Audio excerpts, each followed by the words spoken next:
কি রে মিতালি, শুনলাম নাকি তোর দাদা একটা বিয়ে করেছে। আমার সাথে না তোর দাদার বিয়ে হবার কথা ছিল, এটা কি করলো তোর দাদা? কি রে মিতালি, কিছু বলছিস না কেন? তুই ওরকম বোবার মতো তাকিয়ে আছিস কেন শুধু?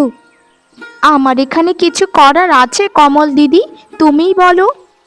তোমাকে আমি আমার মা কত পছন্দ করে রেখেছিলাম যে আমার দাদাকে বিয়ে করাবো তোমার সাথে, কিন্তু দাদা তো একটা কালো কুকুর কোথা থেকে ধরে নিয়ে এলো।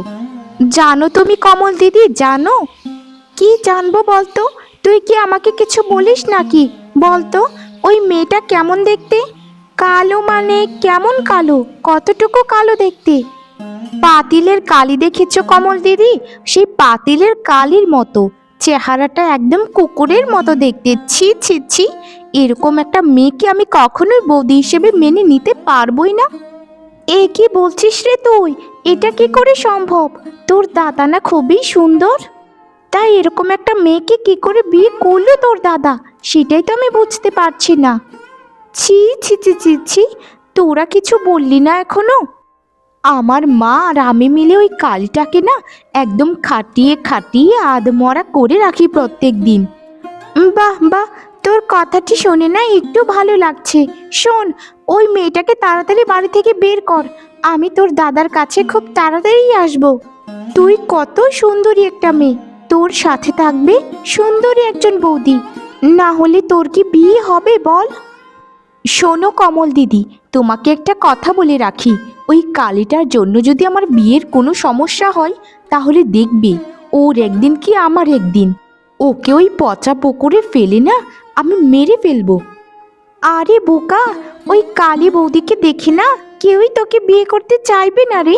তোর যদি বিয়ের সম্বন্ধ আসে, তাহলে ওই কালীটাকে লুকিয়ে থাকতে বলিস, না হলে দেখিস আবার তোর যদি আবার সর্বনাশ হয়ে যায়, আমাকে কিন্তু ধরিস না।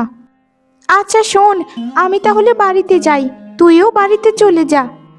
আর শোনো কমল দিদি, তুমি একদম রাগ করো না, আমি দাদাকে বুঝিয়ে বলবো।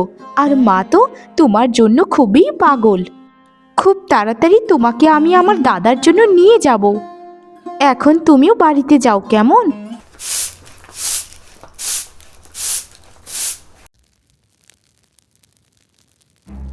লোভীর বাচ্চা লোভী, আমার বাড়ি ঘর দেখে তুই দাদার গলায় ঝুলে পড়েছিস। আমার দাদার সাথে বিয়ে হবার আগে তুই কি একবারও ভাবলি না যে আমার রূপ নেই, গুণ নেই, কিচ্ছুটি নেই, আমি গিয়ে শ্বশুর বাড়িতে কি বলবো? তুই কেমন ঘরের সন্তান রে, কেমন ঘরের সন্তান? বোন, তোমার দাদাকে আমি কত বুঝিয়েছি, কিন্তু তোমার দাদাই তো আমার কোনো কথা শুনলো না। তিনি আমাকেই বিয়ে করবেন এবং সেটা জেদ ধরেই বসে থাকলো। আমি বলেছিলাম বোন যে আপনি কত সুদর্শন, কিন্তু আমি দেখুন কত কালো আর কুৎসিত দেখতে, আপনার বাড়ি ঘরের মানুষ আমাকে মেনে নেবে না। ওরে বাবা রে বাবা, কত গল্প কাহিনী আমাদেরকে আর শোনাবি বলতো অত ছাড়ি? তোর এই গল্প কাহিনী আমাদের আর পোষাবে না। তুই যে আমার সুন্দর ছেলেটার গলায় ঝুলে পড়েছিস, সেটা তো তোকে দেখলে যে কেউ বলবে তুই আমার ছেলেটাকে কালো জাদু টোনা করে তারপর বিয়ে করেছিস। না না মা, এসব আপনি কি বলছেন? আমি কোনো জাদুটোনা করিনি। আসলে আপনার ছেলে আমাকে ভালোবাসে, আর আমিও আপনার ছেলেকে ভালোবাসি। আমি আপনাকে কথা দিচ্ছি মা, এই সংসারে আমি কোনো হস্তক্ষেপ করব না, আমি শুধু একজন ভালো বৌমা হয়েই থাকবো। দয়া করে আপনি আমাকে মেনে নিন মা। শোন রে কালী, তুই কেঁদে কেঁদে না মার দাদার মন ঠিকই গলাতে পারবি, আমার মন তোকে কিছুতেই গলাতে দেব না, আর তুই গলাতেও পারবি না। তোর কি মনে হয় তুই এসব কথা বললেই তোকে আমি মেনে নেব? তোর মতো এরকম কুৎসিত বৌদি আমার তো কোনোদিন দরকারই ছিল না, তোর মুখখানি দেখলেই তো আমার বমি পায়। আর শোন তুই, তোকে আমিও যে মেনে নেব সেটা কল্পনাও করিস না। হত ছাড়ি, জানি না তোর মা বাবা তোকে কি শিক্ষা দিয়েছে, না হলে সকাল থেকে রান্না বসিয়েছিস, এখন পর্যন্ত তুই ভাতগুলোই রান্না করিসনি। মা, ভাত তো অনেকক্ষণ আগেই রান্না করে ফেলেছি, আর সকাল থেকে বাড়ি ঘরটা পরিষ্কার করলাম, কত কাজ শেষ করলাম। আর মা, দয়া করে আমার মা বাবাকে গালি দেবেন না, আমার মা বাবা যে বেঁচে নেই। ওনারা কি করেছেন বলুন, আমাকে যা বলার আপনারা বলুন, তবে ওনাদেরকে কিছু বলবেন না, আমার যে খুবই কষ্ট লাগে। আমার মা বাবা আমাকে কত ভালোবাসতো। মায়ের সাথে কথা না বলে তুই আমার সাথে কথা বল। শোন, তোর মা বাবা যখন মরেছিল তখন তুইও ওদের সাথে মরে যেতিস, তাহলেই তো আজ আমার দাদার গলায় ঝুলতেও পারতিস না। হতচ্ছাড়ি, ধনী বাড়ি দেখেই তোর লোভ সামলাতে পারলি না, তাই না? দেখাবো দেখাবো তোকে মজা। মা, মিতালির জন্য একটা ভালো পাত্রের সন্ধান পেয়েছি। তুমি যদি বলো তাহলে পাত্রের সাথে কথা এগোতে পারি। তুই আর কি পাত্র দেখবি? নিজেই তো একটা কালো কুচকুচে মেয়েকে বিয়ে করে বাড়িতে নিয়ে এসে পুরো বাড়ির পরিবেশটাই নষ্ট করলি। তুই আবার আমার মিতালির জন্য কি পাত্র দেখবি শুনি? তা বল বল, কি পাত্র দেখেছিস সেটাই আমাকে বল। তুমি শ্যামাকে নিয়ে কেন পড়ে থাকো মা? শ্যামাকে আমি পছন্দ করে বিয়ে করেছি, থাকুক না সে তার মতো। থাকলেই তো হবে না দাদা, আমাদের মান সম্মান বলতে একটা কিছু আছে। সারা গায়ের মানুষ তোমাকে তুচ্ছ তাচ্ছিল্য করে কথা বলে, তোমার বউকে নিয়ে কটু কথা শোনায় আমাকে। এই গ্রামে আমাদের কোনো মান সম্মানই থাকলো না। শোনো দাদা, আমাদের কথাতে তুমি কখনো বিয়ে করোনি, তাই আমার বিয়েতেও তোমাকে এত নাক গলাতে হবে না। আচ্ছা, আমি কি তোর কখনো খারাপ চাইবো বল? তবে তুই যদি রাজি না হোস সেটাতে তো আর আমার কিছু করার নেই। তবে পাত্র খুব ভালো ছিল। ছেলেটা একটু গরিব থাকতে পারে, কিন্তু অনেক ভালো ছেলে। আমার ওরকম সুন্দরী মেয়েটাকে আমি গরিব ঘরের ছেলের কাছে বিয়ে দেব, সেটা তুই ভাবলি কি করে? শোন, আমার ওই যে মাসি আছে না, সেই মাসি একটা সম্বন্ধ নিয়ে সকালে এসেছিল। আমার মেয়ের জন্য ওই সম্বন্ধটাতে কথা বলবো। ছেলেটা যেমন ধনী তেমনই সুদর্শন। ঠিক আছে মা, তোমরা যখন দেখেই ফেলেছো পাত্র, তাতে তো আর আমার কিছু বলার নেই। তোমরাই তাহলে মিতালির বিয়ের ব্যবস্থা করো। আমি তাহলে এখানে আর নাই কথা বলি। আমি একটু দেখতে অসুন্দর মেয়েকে বিয়ে করার ফল যদি আমাকে ভোগ করতে হয়, তাহলে আমি ভোগ করবই। কারণ শ্যামা খুবই ভালো মেয়ে। শুধু গায়ের রং হলেই চলে না, মন মানসিকতাটাও লাগে। তোকে তোকে আমি পরে বোঝাবো। আর তোর বউটাকে না আমি দেখিস কি করি। তোর সামনে তো আর অত কিছু বলা যাবে না, সব কিছু তো আবার বলে দিলে তোর বউকে সাবধান করে দিবি। আমি যা করার সব কিছুই করব, তারপর তোদের দুজনকে ঘাড় ধাক্কা দিয়ে বাড়ি থেকে তাড়াবো। তোমার মন খারাপ কেন শ্যামা? মা আর বোন কি তোমায় কিছু বলেছে?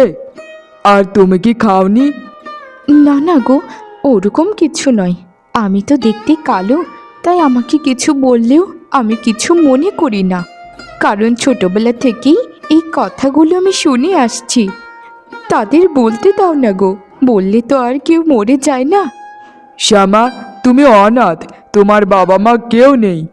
তোমাকে আমি ভালোবাসি, তাই তোমাকে আমার বউ করে এই বাড়িতে এনেছি। কিন্তু তুমি কেন অন্যের কথা শুনবে বলো? আমি এই সংসারের জন্য যথেষ্ট উপার্জন করি। তোমাকে নিয়ে চলো অন্য কোথাও চলে যাই, সেখানে গিয়ে তোমাকে নিয়ে খুব সুখে থাকবো। আর এখানে মা আর বোন মিলে যা ইচ্ছে তাই করুক। না না গো, এটা কখনোই হয় না। মাকে আমরা কেন ঠকাবো বলো তো?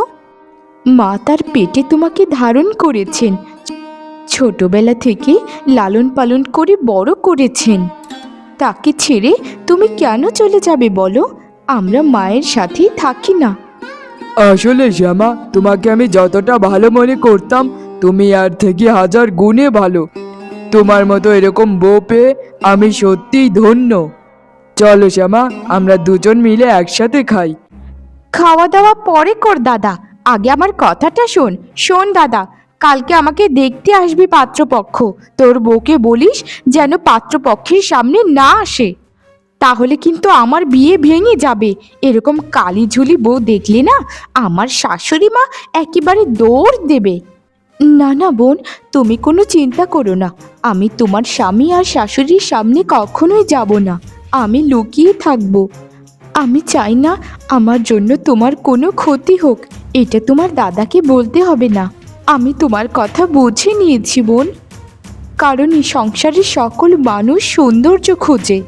তুমি কত সুন্দরী, কত রূপবতী। তোমার পাশে কি আমাকে মানাবে বলো বোন? আরে শ্যামা, তোমাকে আমি কত অপমান করাচ্ছি বাড়িতে রেখে। আমি জানি না আমি কি করব। তোমাকে বললেও তুমি এ বাড়ি ছেড়ে যাবে না, এখানেই নাকি থাকবে। হে বিধাতা, তুমি একটা সুবুদ্ধি দাও। আর শ্যামাকে যারা শাস্তি দিচ্ছেন তাদেরকে একটু বোঝাও যে শ্যামা একটা ভালো মেয়ে।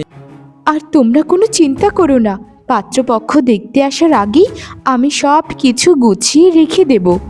আচ্ছা ঠিক আছে ঠিক আছে, মনে থাকে যেন। মেয়েকে তো দেখার কিছু নেই, মেয়ে তো ভারী সুন্দরী। এরকমের মেয়ে তো আমার ভাগ্নের জন্য এতদিন চেয়েছিলাম গো দিদি। আপনাদের মেয়েকেই আমার পছন্দ হয়েছে। ইয়ে মানে দিদি বলছিলাম যে ভাগ্নে মানে জামাইয়ের মা কোথায় তাহলে? আমাকে তো বলা হয়েছিল যে জামাইয়ের মাকে নিয়ে আসবেন আজকে। আরে না না দিদি, ওরকম তো কোনো কথাই কেউ বলেনি আপনাকে। আমার ভাগ্নে হচ্ছে অনাথ, সে একাই থাকে, খুব বড় বাড়ি। তার বাবা মা খুবই ধনী পরিবারের ছিল। আচ্ছা শুনুন মাসিমা, আপনার ভাগ্নিকে আমার পছন্দ হয়েছে। এত কথা না বাড়িয়ে বিয়ের কথাটাই বলুন না। আর আমি এমনিতেও শ্বশুর শাশুড়ির ঝামেলা একদম পছন্দ করি না। কেউ যদি বাড়িতে না থাকে সেটা আমার পক্ষে আরো ভালো, কাজ কম থাকবে। বাবা বাবা, মেয়ে তো দেখা যাচ্ছে খুবই বুদ্ধিমতী। তাহলে শুনুন দিদি, আগামী সপ্তাহেই বিয়েটা শেষ করতে চাচ্ছি। ছেলেটা একা একা থাকে, তো একজন সঙ্গীর তো দরকারই আছে নাকি? এখন যদি আপনারা অনুমতি দেন তাহলে কথা এগোতে পারি আর কি। অনুমতি দেবার কি আছে দিদি? আমার মেয়ের যখন পছন্দ হয়ে গেছে, এখানে আমার আর কোনো কিছু বলার নেই। ঠিক আছে, তাহলে আগামী সপ্তাহে বিয়ের কাজটা শেষ করে ফেলি, কেমন?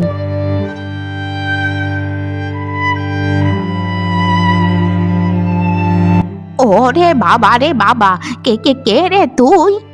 ভয় পাবেন না মা, আমি আপনার বউ শ্যামা।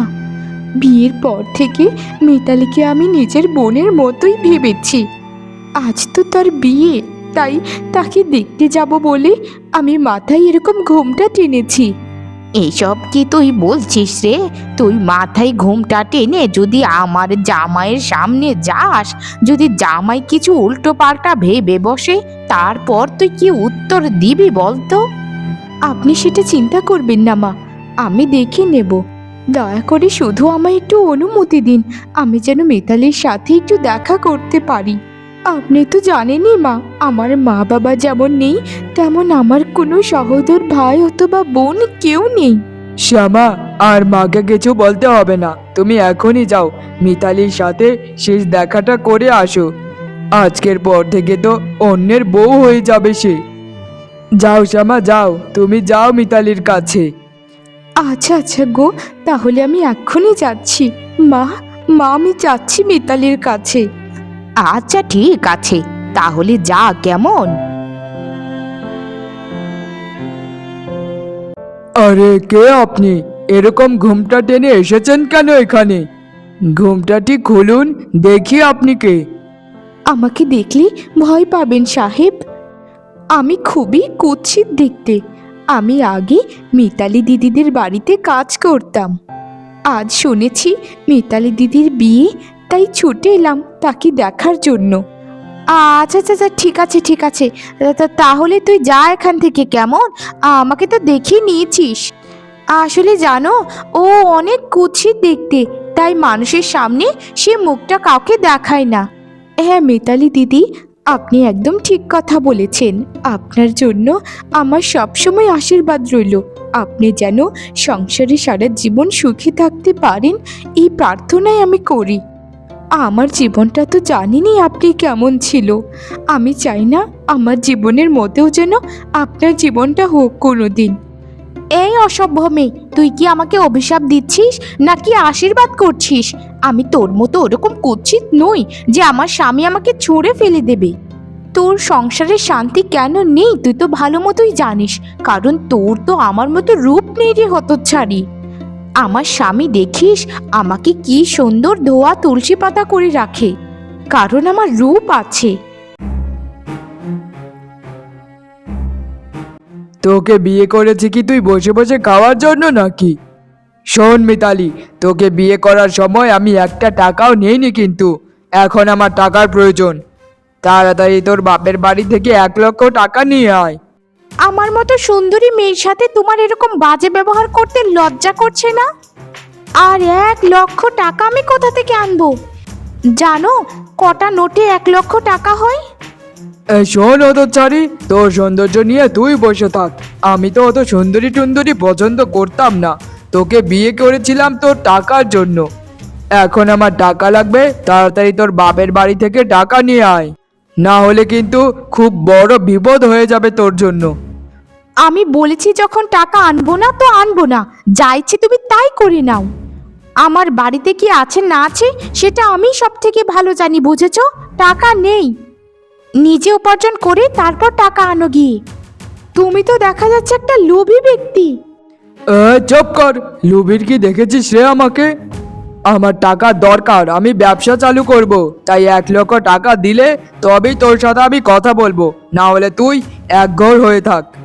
আমি গেলাম, আমি ফিরে এসে যেন টাকাগুলো হাতে পাই। তোকে আমি তালাকটা না হাতে নাতে দিয়ে দেব, যদি টাকাগুলো ঠিকমতো না পায় আর কি। শ্যামা, এই শ্যামা, কোথায় গেলি রে হতচ্ছাড়ি? একটু এদিকে আয় না।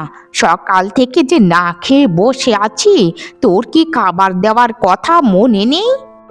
আমাকে কি না খাইয়ে মারতে চাস নাকি রে তুই তোর বাবা মায়ের মতো?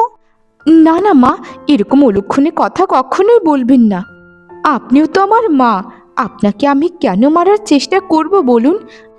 আসলে মা, ভাতটা মাত্র বসাতে দিয়েছি, কিছুক্ষণের মধ্যেই হয়ে যাবে। আপনি একটু দয়া করে বসুন না মা। সকাল থেকেই তো বসে আছি, আমার মেয়েটা বাড়ি থেকে যাবার পর থেকেই তুই তো মহারানী হয়ে গেলি। কাজকর্মের যা ছিঁড়ে দেখছি, কিছুদিন পর বোধহয় আমাকে ঘাড় ধাক্কা দিয়ে বাড়ি থেকে তাড়িয়ে দিবি। আমি বের হয়ে যাব মা, তবু আপনাকে কখনোই তাড়াবো না, এটা কল্পনাও আমি করতে পারি না মা। আপনি আমার শাশুড়ি মা, আমার মায়ের পরেই আপনার স্থান। দয়া করে এরকম অলক্ষণে কথা কখনোই বলবেন না, আমার যে খুব কষ্ট লাগে। আমার সাথে কেন তুমি এরকমটা করছো?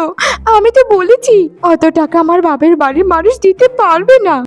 তোমার সাথে বিয়ে হয়েছে 7 দিনও গেল না, তুমি আমাকে এখন মারধর করতে শুরু করেছো। ছি ছি ছি ছি ছি, আমার কপালটা এত খারাপ হবে আমি কখনোই ভাবিনি। চুপ কর হতচ্ছাড়ি, একদম চুপ। আমি তোকে বলেছিলাম না যে আজকের মধ্যে যদি টাকা না বার করতে পারিস, তোকে ঘাড় ধাক্কা দিয়ে তালাক দিয়ে বাড়ি থেকে বের করে দেব। শোন, আমার কাগজ একটু পর চলে আসবে, তুই এই বাড়ি ছেড়ে সারা জীবনের মতো চলে যাবি। টাকা যখন আনতে পারবি না, তোর এই বাড়িতে থাকারও কোনো অধিকার নেই। আমি তোর ওই রূপ দেখে কখনোই বিয়ে করিনি, আমি তোকে টাকার জন্য বিয়ে করেছি, এটা আগেও বলেছি এখনো বলছি। তুই যখন টাকা আমাকে দিতেই পারবি না, তাহলে শেষ মারটা খেয়ে যা। না না না না না, আমাকে আর মেরো না, আমাকে আর মেরো না, আমার যে খুবই কষ্ট লাগছে। আমি চলে যাচ্ছি, আমি বাড়িতে চলে যাচ্ছি, আমি আর কখনোই এখানে আসবো না। আমার কপালটা যে কেন এরকম হলো আমি সেটা হাড়ে হাড়ে টের পাচ্ছি। আমি আমার বৌদির সাথে কত খারাপ আচরণ করেছি, কত অন্যায় করেছি, আজ বিধাতা আমাকে এই শাস্তি দিচ্ছেন। ছি ছি ছি ছি, তুই হচ্ছিস একটা ভিখারির মেয়ে, তোর সাথে আমার যায় না। আর শোন, আমি শুধু তোকেই বিয়ে করিনি, আমি আরো পাঁচটা বিয়ে করেছিলাম। সবার কাছ থেকে যৌতুক নিয়ে ঘাড় ধাক্কা দিয়ে বাড়ি থেকে বের করে দিয়েছি। এবার তোর পালা, যা এখান থেকে বলছি, যা। হায় হায় হায় রে, সমাজে আমি এখন মুখ দেখাবো কি করে? আমার মা যে এত ধুমধাম করে আমাকে বিয়েটা দিল, এখন আমার কি হবে? আমার মেয়েটারে কি হলো রে? আমার মিতালির কি হলো? তুই এই সময় এভাবে এলি কি করে রে মা? আমার সংসারটা শেষ হয়ে গেছে মা, আমার সংসারটা শেষ হয়ে গেছে। তুমি আমাকে কোথায় বিয়ে দিয়েছিলে মা? আমার স্বামী আমাকে বাড়ি থেকে বের করে দিয়েছে, সাথে তালাকও দিয়েছে। একটা কথা মনে রেখো মা, কাউকে কষ্ট দিয়ে কেউ কোনোদিন সুখী হতে পারে না গো। বৌদি, ও বৌদি, আমি তোমাকে কত অত্যাচার করেছি, এগুলোর শাস্তি আমাকে বিধাতা দিয়েছেন। এইসব তুমি কি বলছো বোন? না না না না না, তোমার সংসারটা ভাঙতে পারে না। তুমি তো অত শখ করে ওই বাড়িতে বিয়ে করেছিলে, এখন এরকমটা কেন হয়ে গেল? হায় রে বিধাতা! আফসোস করো না বৌদি, আফসোস করো না। আমার নিজের দোষেই আমি সব কিছু হারিয়েছি। একটা কথা আছে না, যে যেমন তার কপালে তেমনই জোটে। বৌদি গো, ও বৌদি, তোমার দুটো পায়ে পড়ি বৌদি, তোমার বাড়িতে আমায় থাকতে দেবে বৌদি, তোমার বাড়িতে আমায় থাকতে দেবে। আমি যে বিয়ে হবার পর থেকে পরের বাড়ির বউ হয়ে গেছিলাম, তোমাকে হাত জোর করে বলছি বৌদি, আমাকে তোমার বাড়িতে থাকতে দাও বৌদি, থাকতে দাও। এসব তুমি কি বলছো বোন? মিতালি রে, এই মিতালি, তোকে আমি কখনোই আমার ননদিনী হিসেবে দেখিনি রে বোন। আমি তোকে সবসময় আমার নিজের আপন বোনের মতোই দেখেছি।